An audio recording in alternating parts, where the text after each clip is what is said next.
నమస్తే. మల్లీశ్వర్ వచ్చేసింది ధూమ్ధామ్ ముచ్చట్లు తీసుకొని. చలో నడువురిగా ధూమ్ధామ్ ముచ్చట్లు షురు చేసుకుందాం. అరెస్టు, జైలు, బెయిలు, విడుదల. ఇది పుష్ప ఒరిజినల్ స్టోరీ. అయితే పుష్ప సినిమా హీరో అల్లు అర్జున్ను చిక్కడపల్లి పోలీసులు ఇంటికి పోయి అరెస్ట్ చేసిర్రు. ఎందుకయ్యా అనంటే సంధ్యా టాకీసులా తొక్కిసలాట అయింది కదా. పాపం అందులో రేవతి అనే ఒక అక్క జీవిడిచింది. ఇక ఈ పుష్పరాజు చేయబట్టుకనే ఆమె పానం పోయిందని బన్నీ బాబును అరెస్ట్ చేసిర్రు. ఇక గంటకు సస్పెన్స్ సినిమా ఉన్నట్టే స్టోరీ అంతా మలుపులు తిరిగింది. పాండ్రిగా అసలు ఏమైంది, ఏంది కథ, అసలు ఈ స్టోరీ వెనక ఉన్న అసలు ముచ్చటే ఏంది, అవన్నీ నడుచుకొని వద్దాం రండ్రి. అయితే పగలు 11:30-12ంటికి చిక్కడపల్లి పోలీసులు మన అల్లు అర్జున్ ఇంటికి వచ్చిర్రు. ఇక నిన్న అరెస్ట్ చేస్తా అన్నాము, ఇక పోలీస్ టౌన్కు ఇప్పుడే రా అని అన్నారట. ఇక అటు బన్నీబాబుకు షాక్ కొట్టినంత పని అయింది. ఇది ఎక్కడ కథరు అని అనుకున్నాడు. సరే ఇక అత్తగాని జర డ్రెస్ మార్చుకొని వస్తాయి, ఇప్పుడే ఢిల్లీకి పోయొచ్చిన అన్నా కానీ ఇనుడే లేదు. బెడ్రూమ్ దాకా పోయిరట పోలీసులు. ఇక లాస్ట్కు సరేతి అని బన్నీ అన్న పోలీస్ కారే ఎక్కిండు. ఇక పోయేటప్పుడు ఇంటామెను నాయనను మంచిగా సంజాయించిండు.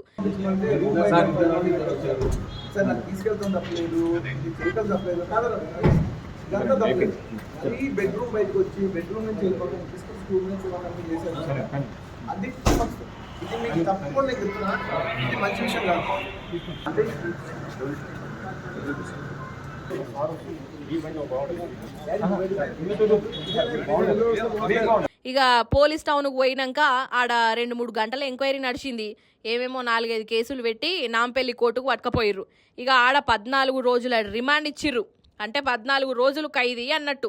ఇక పోలీసులు బన్నీబాబును చెంచల్గూడ జైలుకు తోలుకపోయిర్రు.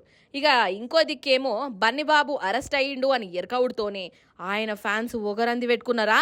ఇంకో దిక్కు కుటుంబం వాళ్ళు కూడా హిమ్మతిచ్చిర్రు. చిరంజీవి, నాగేంద్రబాబు బన్నీబాబు ఇంటికి వచ్చి అసలు ఏమైంది, ఏంది కథ అని అరుచుకున్నారు. ఇక వాళ్ళకైన కాడికి ధైర్యం చెప్పిర్రు.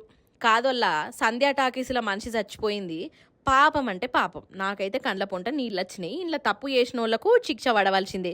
కానీ ఈడ బన్నీబాబు బెడ్రూమ్లకు పోయి మరీ అరెస్టు చేసుడేందో నాకైతే అసలు అర్థం కాలేదు. సరే ఇక అది అట్లున్నదా. ఇంకో దిక్కు బెయిల్ కోసం హైకోర్టుకు పోయిర్రు. ఆడ జర సల్లటి మతలాబే అందింది. అసలు గట్లెట్లా అరెస్ట్ చేస్తారు, ఏం పని పాటలేదా? అల్లు అర్జున్ కూడా మనిషే కదా. అసలు అల్లు అర్జున్ చేసిన పనేంది, మీరు పెట్టిన కేసులేంది, ఏమన్నా సంబంధం ఉన్నదా? అసలు ఇట్లా అరెస్ట్ చేసుడేంది అని కోర్టు పోలీసులను మంచిగానే అరుచుకున్నదట. 4 వారాలు బెయిల్ ఇచ్చింది. అంటే చెంచల్గూడ జైలుకు పోయిన ఈ పుష్పరాజుకు అదే రోజు బెయిల్ దొరికింది అన్నట్టు. ఇక గిట్లా ఒక్క పూట కూడా కాకుండా బెయిల్ దొరికిందంటే కోర్టు కూడా అరెస్ట్ చేసినందుకు మందలిచ్చిందంటే అసలు గిట్లా ఆగమాగం అరెస్ట్ చేసుడు కూడా కరెక్ట్ కాదనే అనిపిస్తున్నది కదా నొల్ల ఎవ్వరికైనా.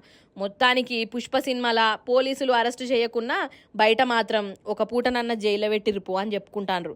ఇక బన్నీబాబుకు బెయిల్ దొరుకుడుతోనే ఆయన అభిమానులది ఒక సంబరం కాదు. అసలే ఇప్పుడు పాన్ ఇండియా హీరో అయిపోయిండు. దేశంలో ఉన్న ఛానళ్ళన్నీ ఈ పూటంతా మన పుష్పరాజు గురించే మాట్లాడుకుంటున్నాయి. ఇక ఈడు ఇంకోటి చెప్పాలి, కొన్నొద్దుల సంధి చిరంజీవి ఫ్యాన్స్కు ఈ బన్నీబాబు ఫ్యాన్స్కు పడతనే పడతలేదు అని అంటున్నారు కదా. కానీ ఈ కేసు చేయబట్టి మేము అందరం ఒక్కటే అలుగుడు గులుగుడు ఉన్నా కానీ ఆపతొస్తే మాత్రం అందరం ఒక్కటైతామని లోకానికి చూయించిర్రు. గది కథ. సరే రోజంతా నడిచిన కథ చూసిరు కదా. అసలు ఈ అల్లు అర్జున్ను ఎందుకు అరెస్ట్ చేసిర్రు సారు? మీకేమన్నా పాత పగలున్నాయా, లేకుంటే మీదికేలేమన్నా ఆర్డర్లు వచ్చినాయా అని రేవంత్ సార్ను కొందరు అడగాలి అని అనుకున్నారు.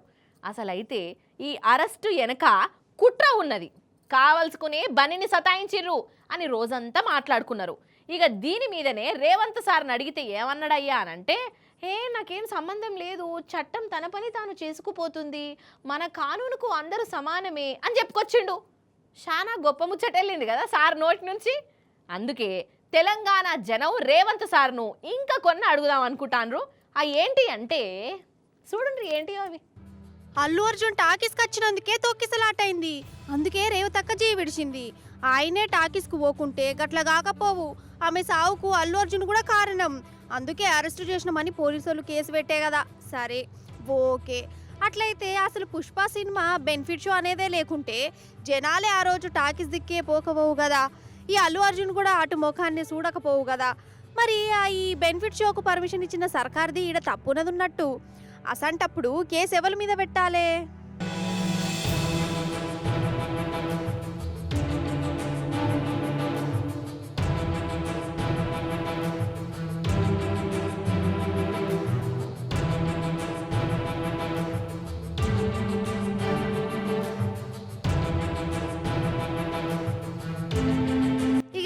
కు బెనిఫిట్ షోకు హీరో హీరోయిన్లు వస్తురు, బందోబస్తు జర గట్టిగా పెట్టురని సంధ్య టాకీస్ వాళ్ళు పోలీసు వాళ్ళకు ముందుగానే కాగితం రాసి మతలబ్ పంపిరు. అంటే యాక్టర్లు వస్తారని పోలీసు వాళ్ళకు ముందే ఎరికే. మరి అందుకు తగ్గట్టు బందోబస్తు చేయాలి కదా. తొక్కిసలాట జరిగి పానాలు పోయినాయి అంటే ఈడ పోలీసు వాళ్ళు కూడా చక్కగా బందోబస్తు పెట్టలేదన్నట్టే, వాళ్ళు కూడా డ్యూటీ చక్కగా చేయలేదన్నట్టే, ఈడ పోలీసు వాళ్ళది కూడా తప్పున్నదన్నట్టే. గిట్లనే అంటారు మరి పుష్ప ఫ్యాన్స్. అది అట్లుంచుదాం. అయితే మన సీఎం రేవంత్ రెడ్డి సార్ వారి సొంతూరు కొండారెడ్డిపల్లి మాజీ సర్పంచ్ సాయిరెడ్డి ఆత్మహత్య చేసుకున్నాడు. ఈ రేవంత్ రెడ్డి అన్నదమ్ములు చేయబట్టుకనే బలమీటికి చచ్చిపోతున్న కాగితం రాసి మరి పానం తీసుకున్నాడు. అంటే ఈడ రేవంత్ రెడ్డి అన్నదమ్ములు చేయబట్టే మాజీ సర్పంచ్ పానం పోయింది. మరి ఆ అన్నదమ్ములను కూడా అరెస్టు చేయాలి కదా. కానూస్ తన పని తాను చేసుకోబోతే రుణమాఫీ కాలేదని సురేందర్ రెడ్డి అనే రైతు మేడ్చల్ వ్యవసాయ ఆఫీస్గానే ఆత్మహత్య చేసుకున్నాడు. ఈడ కూడా చట్టం తన పని తాను చేసుకొని పోయి రుణమాఫీ చేయని రేవంత్ సార్ మీద కేసు పెట్టుడో చేయాలి కదా. గట్లెందుకో కాలేదు. ఇక ఏడాది సంధి గురుకులం పిల్లలు ఎట్లా గోసపడతారో చూస్తూనే ఉన్నాం.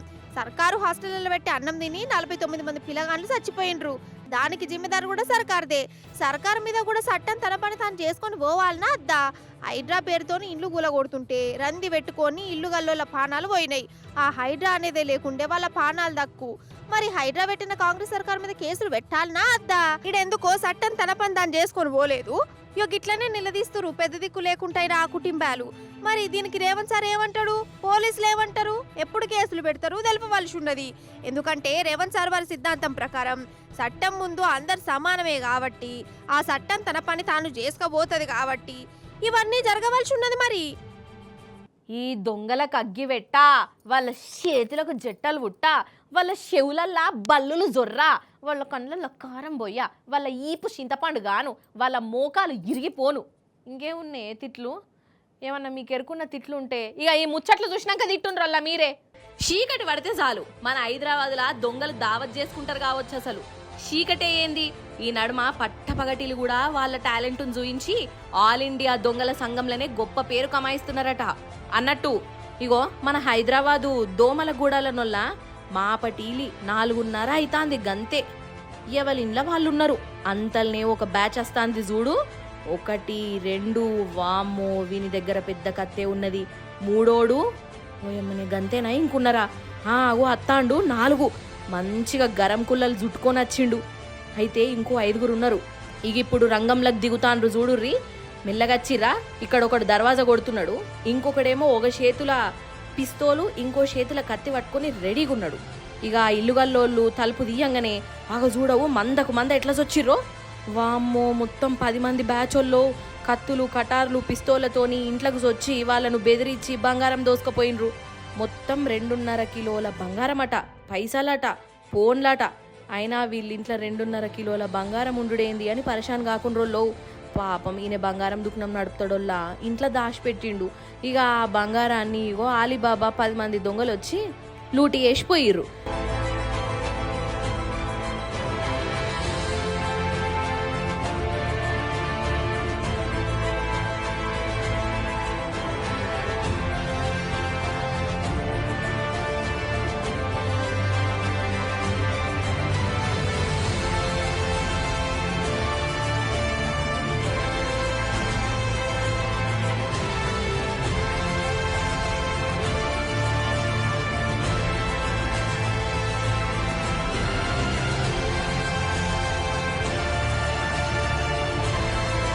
వీళ్ళకి ఎంత ధైర్యం వల్ల అసలు పట్టపగటీలే ఇగో ఇట్లా మొఖాలకు ముసుగులు కప్పుకొని పిస్తోళ్ళు కత్తులు పట్టుకొని ఇండ్లకి వచ్చి మరీ దోసుకపోతాన్రంటే ఎంత తెగిచ్చిరు కావచ్చు. అసలు కొంచెమన్నా భయం అనేదే లేకుండా అవుతుంది. ఇన్నొద్దులంటే ఇంటికి తాళం వేసిపోతే మళ్ళీ వచ్చే వరకు లూటికేసేటోళ్ళు. కానీ ఇప్పుడేమో ఇగో ఇట్లా డైరెక్ట్గా దర్వాజా కొట్టి బెదిరించి మరీ లూటి చేస్తాన్రు. ఇగో ఇట్లా మోపైన రోజుల దొంగలు. అందుకే మీరు తలుపు సప్పుడు అయితే ఆగమాగం దియకుర్రి. నన్ను అడిగితే ప్రతి ఇంటికాడ ఒక సీసీ కెమెరా బరాబర్ పెట్టుకోవాలి. బయట నుంచి ఎవడొత్తాండు ఎవడు పోతాండు అని నజరేయాలి. ఓ మల్క ఏమంటున్నా.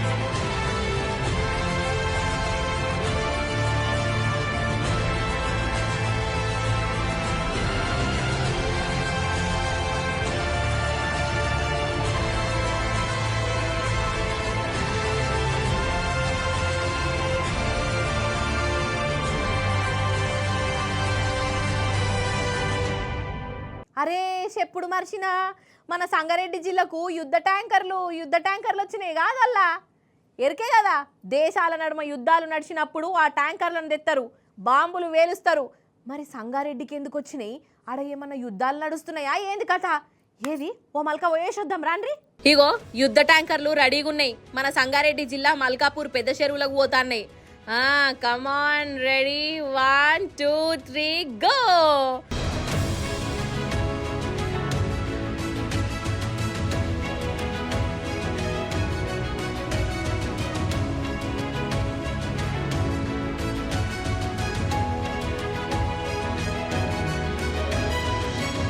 అగో ఇంకా 2 ఉన్నాయి కదా ట్యాంకర్లు ఇవి మింట్రోల కాడ ఉంటాయి యుద్ధాలు చేస్తాయి మరి ఈ చెరువుల ఏవంతోని యుద్ధం చేసేందుకు నడిపిర్రబ్బా ననేరు అయితే ఇది టెస్టింగ్ అన్నట్టు ఇక ఈ ట్యాంకర్లను ఎద్దుమైలారంలో ఉన్న ఫ్యాక్టరీలో తయారు చేసిర్రు ఇక తయారైన వాటిని చక్కగా పనిచేస్తున్నాయా తుస్సుమంటున్నాయా నట్లు బోల్టులు బరాబరేనా అని టెస్ట్ చేయాలి కదా అగో గందుకే చెరువులో వేసిర్రు కానీ ఈడ మీరు ఒకటి గమనించిన రానోళ్ళ గింత పెద్ద ట్యాంకర్లు గంత పెద్ద చెరువులకు పోయి కూడా మునగలేదు మీదికి తేలినాయి పడవనా అంటే పడవ కాదు మళ్ళా గదే గీ ట్యాంకర్ల స్పెషాలిటీ అన్నట్టు ఇవి నీళ్ళల్లో తేలే ట్యాంకర్లు ఇక ఇవి టెస్టుల పాస్ అయినాక మనం ఇంట్రోల కాడికి పంపుతాండ్రు మన కాడ తయారైన ఈ ట్యాంకర్లు యుద్ధాలు చేస్తాయి అదన్నట్టు సంగతి